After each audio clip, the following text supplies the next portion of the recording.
l'invitation et de ce sujet qui est à la fois très intéressant et très vaste, et donc pour lequel je vais avoir une approche modeste, mais n'ayant pas l'ambition d'avoir une vision sur les nouvelles pratiques d'optimisation fiscale générale au regard d'une nouvelle réforme. Il m'a semblé néanmoins intéressant de traiter cette question. Qui est-ce qui passe les diapositives? Voilà. Vous pouvez mettre le plan, en fait, d'aborder 5 questions en fait. D'une part, lorsqu'on envisage la question d'optimisation fiscale, je pense que la première question à avoir à l'esprit, c'est de savoir ce dont on parle et qu'est-ce qu'on entend par optimisation fiscale en l'espèce. D'autre part, on va voir que ça nous amène à constater qu'on est dans un contexte international et domestique d'intensification de la lutte contre l'évasion fiscale, à la fois en France et au sein de l'Union européenne et de l'OCDE. Contexte face auquel je me propose d'envisager les moyens classiques de l'optimisation fiscale et d'illustrer l'évolution que l'on constate à travers le cas particulier des financements hybrides, dont vous savez qu'il a fait l'objet d'une réforme de la réglementation française tout à fait récente. Alors, la question de l'optimisation fiscale est une question ambiguë parce qu'on est en fait sur cette notion aux confins de deux concepts qui sont différents dans leurs effets, qui sont l'optimisation et l'évasion. L'optimisation fiscale, en fait, c'est quoi? C'est pas la fraude fiscale, c'est pas le fait de ne pas respecter les dispositions légales réglementaires. C'est l'utilisation par le contribuable de moyens légaux qui lui permettent d'alléger ses obligations fiscales. C'est donc l'habileté à tirer le meilleur parti des dispositions fiscales en France ou à l'étranger. C'est donc toujours des choix licites. Et c'est des choix licites que le Conseil constitutionnel a encore eu l'occasion récemment de confirmer comme étant légal et pas susceptible de critique, en disant, je vous lis le commentaire de la décision du Conseil constitutionnel rendue en décembre 2013 sur la loi de finances pour 2014 et la loi de finances rectificative pour 2013. Le Conseil nous dit « Tout contribuable peut légitimement être amené à chercher à minorer sa charge fiscale, et tout avocat fiscaliste cherche à minorer la charge fiscale de ses clients sans que pour autant cette démarche soit constitutive d'une fraude. L'optimisation fiscale est un motif d'intérêt général pour le Conseil constitutionnel, ça n'est pas un objectif à valeur constitutionnelle comme l'est la lutte contre la fraude et l'évasion fiscale. » Une fois qu'on a dit ça, on a effectivement affirmé le principe de la licéité de l'optimisation fiscale. Néanmoins, l'optimisation fiscale elle est aux confins d'un autre concept qui est l'évasion fiscale, qui est un concept qui est beaucoup plus difficile à définir et qui, pour le coup, porte une dimension sémantique différente parce qu'il est à la fois critiqué, remis en cause et entendu comme finalement l'utilisation de mécanismes réguliers, légaux, licites, qui traduisent l'intention claire de celui qui les utilise en substance de contourner la norme fiscale, même si c'est distinct de la fraude fiscale, c'est finalement une espèce d'acceptation très large du concept strict d'abus de droit que Stéphane Autry aura l'occasion de définir plus tard. Dans ce contexte, on est confronté à une intensification de la lutte contre l'évasion fiscale à travers l'OCDE, dont vous savez qu'ils ont un programme d'action contre l'érosion des bases connu sous l'acronyme BEPS, Base Erosion Profit Shifting, les travaux de la Commission européenne qui, dès 2012, dans sa recommandation relative à la planification fiscale agressive, recommandait aux États membres d'insérer dans les conventions fiscales qu'ils signent des clauses subordonnant le bénéfice des conventions fiscales à la condition d'imposition effective des revenus exonérés dans un État dans l'autre État, et qui, dans cette même recommandation, met en œuvre une définition des pratiques fiscales agressives, entendues comme les montages artificiels ou ensembles artificiels de montage mis en place essentiellement dans le but d'éviter l'imposition et conduisant à un avantage fiscal qui doivent être ignorés, en recommandant aux États membres de traiter ces montages sur la base de leur réalité économique. C'est donc une définition des montages artificiels, finalement, de la planification fiscale agressive, qui, dans ces concepts, va au-delà du concept d'abus de droit qu'on retient en France et qui a été constitutionnalisé à la fin de l'année dernière par le Conseil constitutionnel qui a censuré la proposition de réforme de cette définition qui avait été initiée par le Parlement. On est donc dans un contexte finalement d'intensification très forte de lutte contre l'évasion fiscale, et le Parlement reflète cette évolution, même si les dispositions en question ont été invalidées par le Conseil constitutionnel. La tentative de modification de la notion d'abus de droit, de même que la proposition d'obliger la déclaration des montages définis comme étant finalement des abus de droit d'ailleurs, ou encore la proposition de taxation des transferts de risques ou de fonctions dans les hypothèses où l'excédent brut d'exploitation dans les 2 années suivant le transfert effectif baissait de plus de 20%, sont des illustrations tout à fait topiques de cette intensification des moyens de la lutte contre l'évasion fiscale au sein de nos pays, mais au-delà de la France. Dans ce contexte, il me semble qu'on est confronté à une évolution de la notion de risque fiscal qui se caractérise par différents aspects. Le premier aspect, et c'est quelque chose qu'on rencontre en pratique aujourd'hui fréquemment, c'est une évolution du risque juridique vers le risque de réputation. La problématique du risque fiscal, elle est plus appréciée uniquement au regard du respect de la norme, elle est plus appréciée uniquement au regard de la licéité des pratiques d'optimisation mises en œuvre, elle est aussi aujourd'hui appréciée au regard du risque de réputation que la mise en cause de pratiques d'optimisation est susceptible de faire peser aux grands opérateurs économiques, dans un contexte d'acceptabilité sociale très faible, ou en tout cas de plus en plus faible, de l'optimisation fiscale qui est portée par finalement une presse ou une espèce de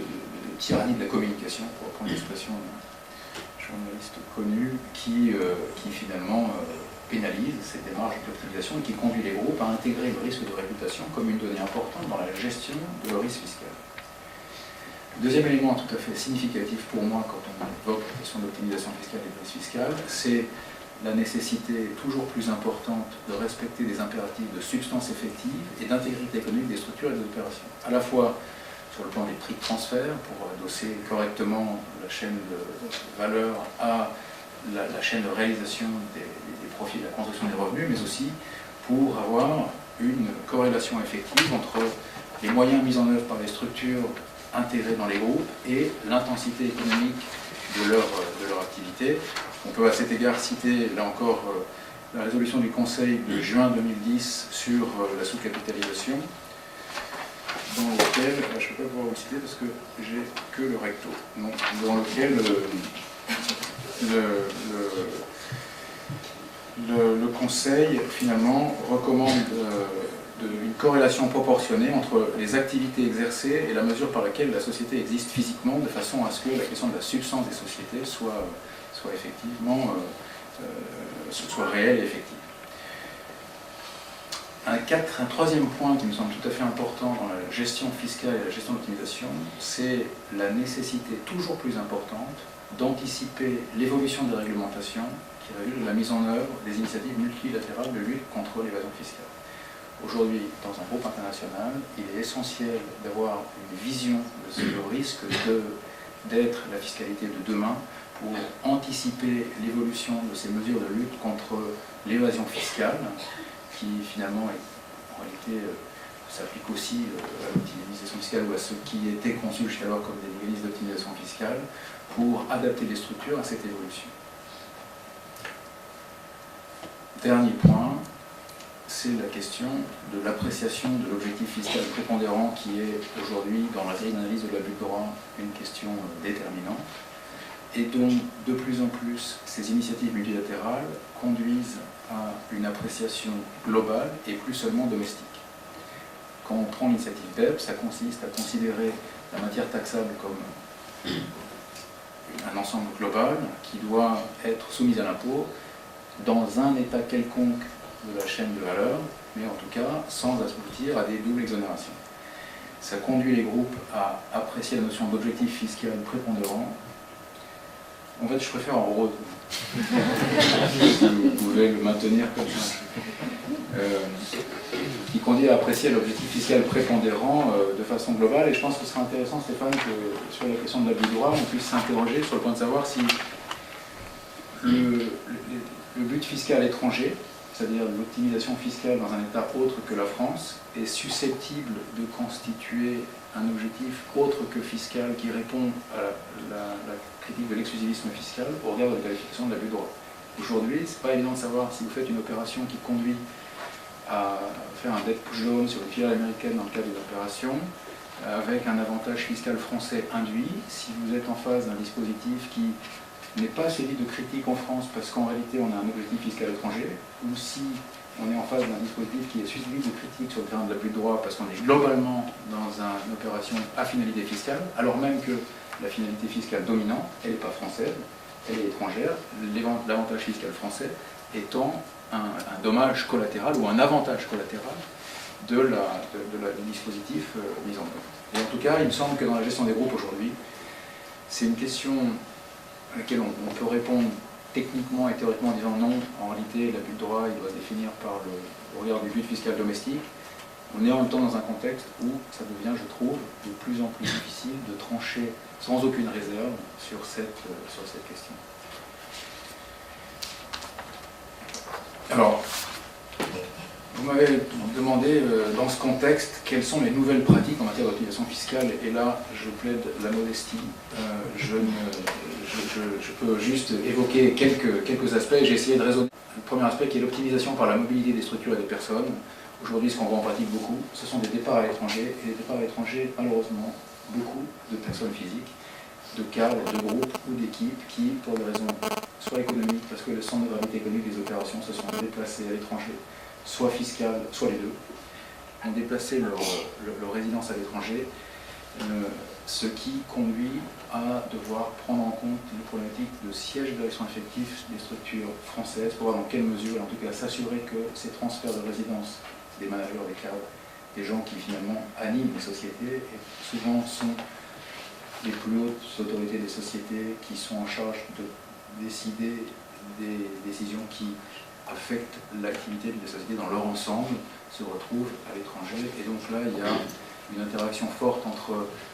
la fiscalité et le droit des sociétés pour mettre en place dans les structures des modes de gouvernance qui assurent, dans toute la mesure du possible, le maintien des centres d'action effectifs en France. Il y a une deuxième dimension du schéma d'optimisation liée à la mobilité des structures et des personnes qui sont les restructurations internationales. Vous le savez comme moi, les transferts de sièges, soit pour accompagner ce transfert de résidence, soit pour faire évoluer les structures et les adapter de façon plus adéquate au cadre fiscal, soit les restructurations internationales. Deux exemples, absorber une société étrangère pour bénéficier de la convention de l'état de résidence de la société absorbante avec l'état de résidence des actionnaires de la société étrangère et éviter la retenue à la source qui s'appliquait dans l'état de résidence de la société absorbée,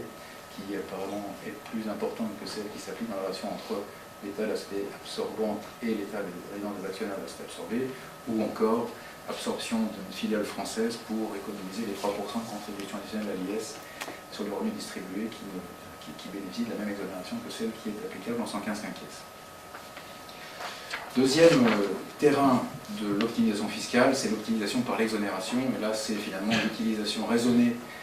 des dispositifs de concurrence fiscale entre États, puisque s'ils sont tous très prompts à lutter contre ce qu'ils considèrent être de l'évasion fiscale, ils le sont également pour développer des mécanismes d'incitation, d'attractivité fiscale qui conduisent à réduire les prélèvements opérés sur certaines activités. Et là, les réflexions classiques concernent la localisation des incorporels.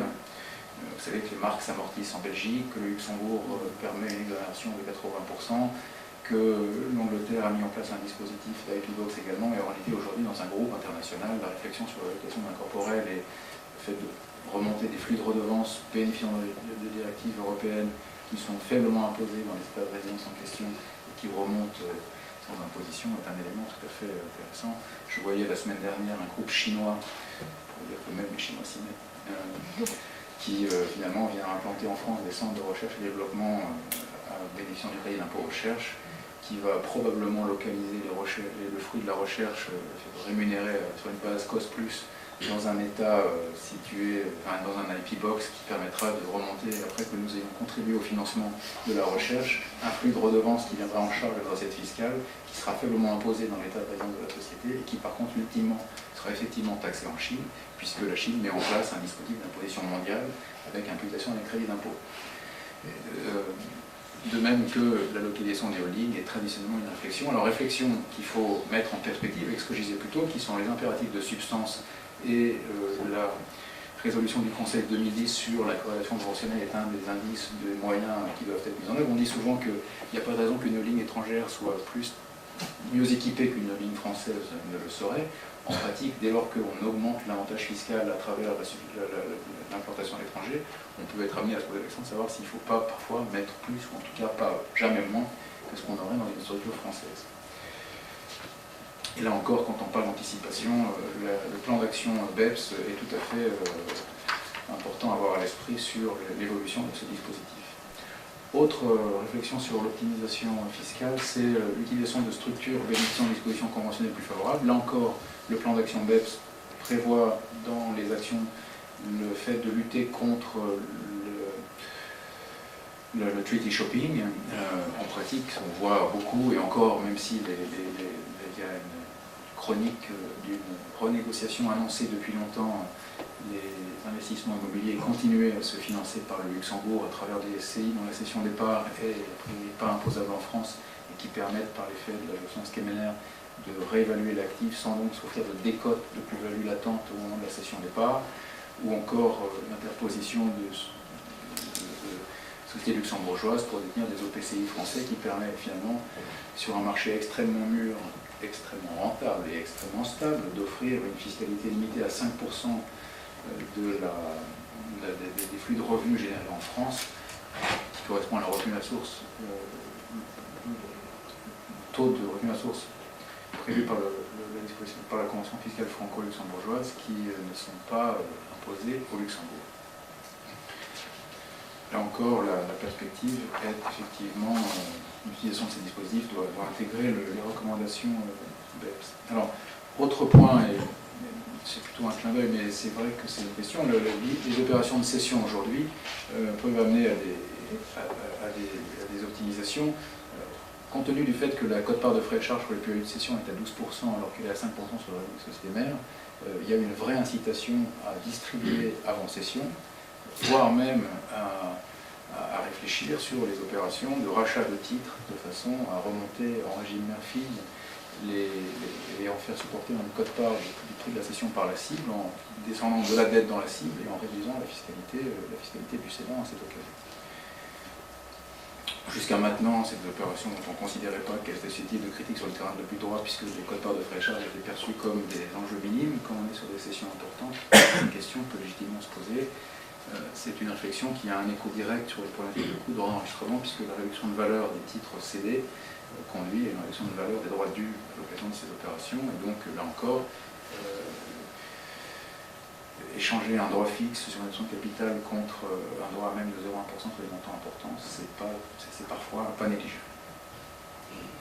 Pour le reste, ce qui est dans la diapositive est conforme, le temps étant compté,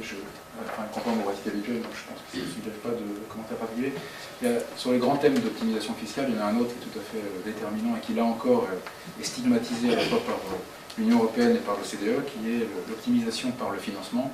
la question de la déductibilité des charges financières. Alors c'est une question sur laquelle la France comporte aujourd'hui à peu près la panoplie complète de ce qu'on pense pouvoir, en tout cas à ce jour, avoir comme dispositif de lutte ou de limitation de la déductibilité des charges financières, et ce qui aujourd'hui d'ailleurs est un des aspects de complexité forte et probablement un peu disproportionné par rapport à notre attractivité intrinsèque de notre fiscalité, avec à la fois, pour répondre finalement aux démarches classiques, soit de localisation des financements d'une juridiction à forte audience. Aujourd'hui, il est facile de faire porter un investissement important dans une filiale même étrangère par une société française en l'endettant, en sachant qu'on aura le régime du plus long terme sur la cession future, le régime de mère-fille sur les dividendes qui remontent, et la déductibilité des intérêts, pour autant qu'on respecte les contraintes fixées par l'article 209 qui résulte de l'amendement Carrez, de même que les schémas de dette push-down qui consistent à faire descendre dans les sociétés de la dette, qui sont également des dispositifs qu'on voit fréquemment, de même que la réflexion sur la consolidation fiscale par le biais de sociétés de personnes, plutôt que par le régime d'intégration fiscale, évidemment, avec toutes les considérations juridiques qui sont associées à ça, mais qui permet finalement de limiter l'effet du rabot fiscal. Dernier point, et c'est une illustration de l'évolution récente et de ce contexte dans cette situation de la lutte contre l'évasion fiscale, qui est l'évolution de l'article 212 qui finalement a été adopté dans le cadre de la loi de finances pour 2014 et qui, vous le savez, est destiné à lutter contre les financements hybrides. En tout cas, c'est l'intention affirmée du législateur, du gouvernement qui a adopté ce texte, qui finalement subordonne la déductibilité des sommes laissées à la disposition d'une entreprise à la condition que l'entreprise démontre à la demande de l'administration que le prêteur qui a mis les sommes à la disposition de cette entreprise, débitrice d'intérêts, est soumis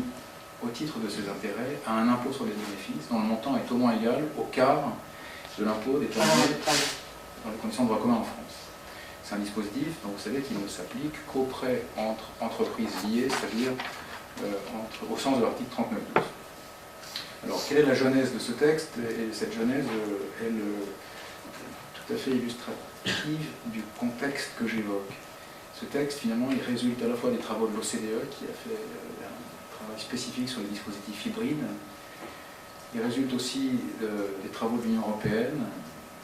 initiés dès le rapport du groupe Code du conduite du 25 mai 2012. Il résulte également des travaux du Parlement, le rapport du Sénat de juillet 2012 sur l'évasion des capitaux et des actifs hors de France et l'incidence fiscale, et plus récemment, le rapport Wurst de juillet 2013 qui comportait des dispositions sur ce thème également. Donc c'est finalement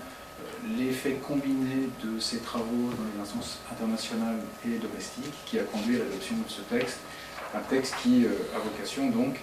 à limiter la déduction des intérêts qui ne sont pas effectifs au titre de prêts consentis par l'entreprise liée qui ne sont pas effectivement taxés dans l'état de résidence du prêteur.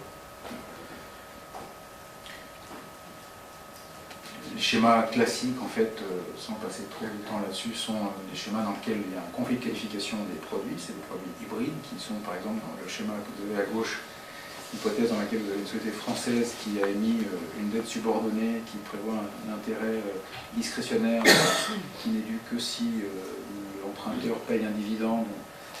et qui est qualifié, qui n'a pas de terme et qui est qualifié dans l'état du prêteur, par exemple les Pays-Bas, de titre de capital, alors de sorte que la France voit un intérêt déductible là où jusqu'à maintenant les Pays-Bas voyaient un dividende exonéré, ou des hypothèses de structure hybride, c'est-à-dire l'hypothèse dans laquelle, là encore, les Pays-Bas, une société hollandaise détient une SNC française qui se constitue peut-être d'un groupe fiscal, d'un groupe d'intéressement fiscal en France. La société hollandaise actionnaire prête à la SNC française. Les Pays-Bas ne reconnaissent pas la SNC parce que c'est une partnership et qu'ils la traitent comme une entité transparente, donc ils ne la voient pas sur le plan fiscal. Ne la voyant pas, ils ne peuvent pas voir un prêt consenti à une entité inexistante, de sorte que l'intérêt lui-même disparaît aux Pays-Bas. Alors que cet intérêt, il existe en France pour les besoins de la comptabilité de la SNC. Dans une hypothèse comme celle-là, jusqu'à aujourd'hui, l'intérêt est déductible en France, il n'est pas taxable aux Pays-Bas. Là encore, c'est un dispositif qui est visé par le texte. Alors c'est un texte qui va à la fois au-delà de ce qui est visé parce que son application n'est pas limitée aux dispositifs qui ont vocation principale à constituer des mentales hybrides, mais qui va également pas aussi loin qu'il aurait pu aller, parce que si je reprends l'exemple précédent, si le prêt est consenti par une société non liée et conduit à une double déduction des mêmes intérêts en France et aux Pays-Bas, le texte ne s'appliquera pas. Alors, le champ d'application de ce texte est clair et je ne vais pas, je pense que le temps est trop court pour que je traite de ça. Donc c'est un dispositif qui s'applique au monde de l'impôt sur les sociétés et qui est subordonné au fait que le prêteur soit lié, c'est-à-dire que le prêteur détienne directement ou indirectement la majorité du capital social ou exerce en fait le pouvoir de décision. Dispositif dont on comprend, on anticipe qu'il va s'appliquer en fonction pour l'appréciation de l'imposition effective du flux d'intérêt. On prendra en compte, en tout cas c'est ce qu'on anticipe, le fait que l'intérêt soit soumis à l'impôt, dans le cas de c'est un impôt qui ne soit pas inférieur à 8,33, c'est-à-dire à un quart de l'impôt français, donc 8,33, et pas en fonction de l'imposition globale de la société qui le perçoit. Alors, pour illustrer l'impact de un tel dispositif aujourd'hui sur les schémas d'optimisation fiscale, je vais juste citer un exemple très rapidement, qui est celui classique aujourd'hui d'une société française détenue par une société luxembourgeoise. La société luxembourgeoise est conçue comme un véhicule interposé pour des investisseurs étrangers. Je prends l'hypothèse d'un investisseur américain. L'investisseur américain finance la société luxembourgeoise avec les titres qui sont assimilés aux États-Unis à des titres de capital et il opte pour l'option check the box sur la filiale française, de sorte que en France, on va avoir un intérêt payé par la société française à la société luxembourgeoise, intérêt déductible, intérêt versé au titre d'un prêt transfrontier par la luxembourgeoise. La luxembourgeoise, elle est soumise à un impôt au Luxembourg, mais elle est soumise aujourd'hui à un impôt sur un spread, sur la différence entre l'intérêt qu'elle perçoit et l'intérêt qu'elle verse aux États-Unis. Et ce spread, il est très limité, de sorte que l'impôt effectif supporté au Luxembourg, il est perçu au taux de 28% sur, en pratique, aujourd'hui, souvent 0,125 de spread. Et aux États-Unis, on remonte sur un dispositif exonéré, soit parce qu'on est en face d'un fonds de pension exonéré, soit parce qu'on est en face d'une société américaine qui voit un titre de capital et qui considère qu'elle perçoit un dividende. Dans une hypothèse comme celle-là, à partir du moment où on a ce nouveau texte article 112, on doit se poser la question de savoir si on est en face d'un abus de droit ou pas. Et si je mets en place aujourd'hui un dispositif comme celui-là, je suis en train de mettre en place quelque chose qui est celui d'être critiqué sur le terrain de l'abus de droit, dans la mesure où l'interposition de la société luxembourgeoise pourrait être conçue comme artificielle, puisque si la société américaine prêtait directement s'il s'agit d'un fonds de pension, elle ne serait pas imposée et l'intérêt ne serait pas déductible. Et donc ça peut amener soit à réfléchir sur la substance effective, de la société luxembourgeoise et éventuellement, paradoxalement, en renforcer la capitalisation pour assurer une imposition effective minimum de 8,33 de façon à satisfaire la condition objective du texte français en écartant le risque de délit d'abus. Voilà. J'espère que je n'ai pas été trop long. J'étais très heureux de parler ce matin. Je vous remercie beaucoup.